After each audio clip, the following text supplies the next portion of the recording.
What do you do when someone smiles at you, but their words are a hidden knife designed to humiliate you? Do you explode in anger? Do you stutter and look down? Or do you freeze, only to think of the perfect comeback hours later when you are alone in bed? If you react with anger, you lose. If you react with sadness, you lose. In the eyes of the Stoics, the moment you let a rude question dictate your emotions, you have handed the remote control of your mind to a fool. You have become their puppet. But there is a third option, a path walked by emperors like Marcus Aurelius and philosophers like Epictetus. It is the path of the indomitable mind. Today, on INVICTUS X, we are not just teaching you how to be nice, we are handing you 7 psychological weapons from ancient Stoicism. These are specific, actionable techniques to answer disrespectful questions without losing your cool, maintaining your dignity, and making the attacker instantly regret their words. Step 7 is the most powerful, yet the hardest to master. Are you ready to reclaim your power? Strategy number 1, the pause of power. The first mistake we make when insulted is speed. We feel the need to answer immediately to prove we aren't weak. But Stoicism teaches us that reaction is weakness, response is strength. When a disrespectful question is thrown at you, for example, why is your career moving so slowly? Or, did you actually pay money for that haircut? Your first move is to do nothing. This is the pause of power. Look them in the eyes, count to 3 in your head. Do not frown, do not smile, just look. This silence creates a vacuum. In human psychology, silence is uncomfortable. By not answering instantly, you signal that you are not rattled. You are the rock against which their wave has crashed. You force them to sit in the awkwardness of their own rudeness. Often, this silence alone is enough to make them look away or nervously try to fill the gap. Strategy number 2, the Socratic Mirror. Play dumb. Disrespect often hides behind humor. They say, "I was just joking," after stabbing you. To strip away this camouflage, use the Socratic Mirror. Pretend you didn't understand the insult. Ask them to explain it. If they say, "Wow, you're actually wearing that?" you reply calmly, "I don't understand. What do you mean by that?" Now they are trapped. They have 2 choices. Either they have to explicitly explain the insult, which makes them look cruel and petty to everyone else in the room, or they have to back down and say, "Oh, nothing, never mind."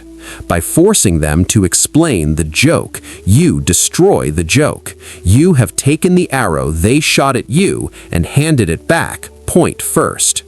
Strategy number 3, the emotional label. Epictetus said, "It is not events that disturb people, it is their judgments concerning them."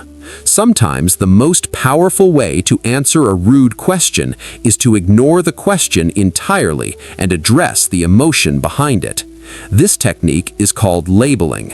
If someone asks a hostile question like, "Why are you always so incompetent at this?" don't defend your competence. Instead, notice their state. Reply with genuine calmness. "You seem very upset today. Is everything okay?" See what happened there? You flipped the dynamic. You are no longer the victim. You are the doctor, and they are the patient. By pointing out their emotion, you highlight that they are the one who has lost control, not you. A Stoic remains rational, while the fool becomes emotional. Strategy number 4, the disinterested agreement. The ultimate goal of a disrespectful person is to start a fight. They want resistance. If you push back, you give them what they want. So, what happens if you simply agree? This is the disinterested agreement. If someone says, "You're really weird, you know that?" you shrug and say, "I've been called worse," or simply, "You might be right." Then move on. This is the mental judo of the Stoics. By agreeing, you disarm them. You show that their opinion of you holds zero value. It implies that you are so confident in who you are that their insults are as meaningless as the barking of a dog.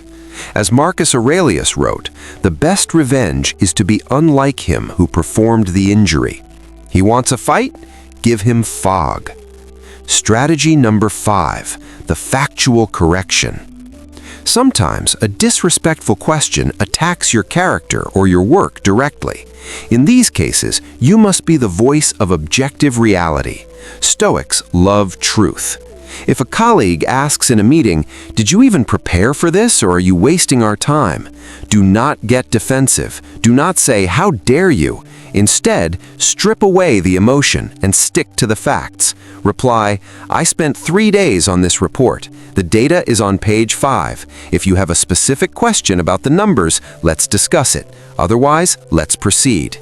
You are telling the room, "I am a professional. He is a child." You answer the logic, but you ignore the insult. This separates the useful information from the noise. Strategy number 6, the "that's interesting" pivot. What if the question is deeply personal and intrusive, like, "Why aren't you married yet?" or "How much money do you actually make?" You do not owe anyone an answer. The Stoics believed in preserving the sanctuary of the inner self. When asked an intrusive question, pause, smile slightly, and say, "That is an interesting question to ask," and then stop talking. Or, "Why do you ask?" You are holding up a mirror to their rudeness. You are letting them know they crossed a line without you having to shout. Usually they'll stutter and change the subject. You have defended your fortress without firing a single shot. Strategy number 7, the ultimate weapon, total silence. Finally, we arrive at the most potent weapon in the Stoic arsenal, used only for those who are truly not worth your breath: total silence. Seneca said, "To be able to say nothing is sometimes the most eloquent reply." When someone is being purposefully toxic, screaming for attention, or trying to bait you into a drama, you look at them and you turn your attention back to what you were doing.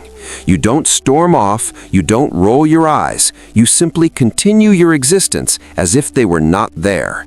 This is not running away. This is realizing that a lion does not concern himself with the opinions of sheep. Your peace is too expensive to be bought by their cheap words. Respect is inevitable. Losing your cool is optional. The next time someone tries to test you, remember, you are the master of your inner citadel. Use the pause, use the mirror, use the silence.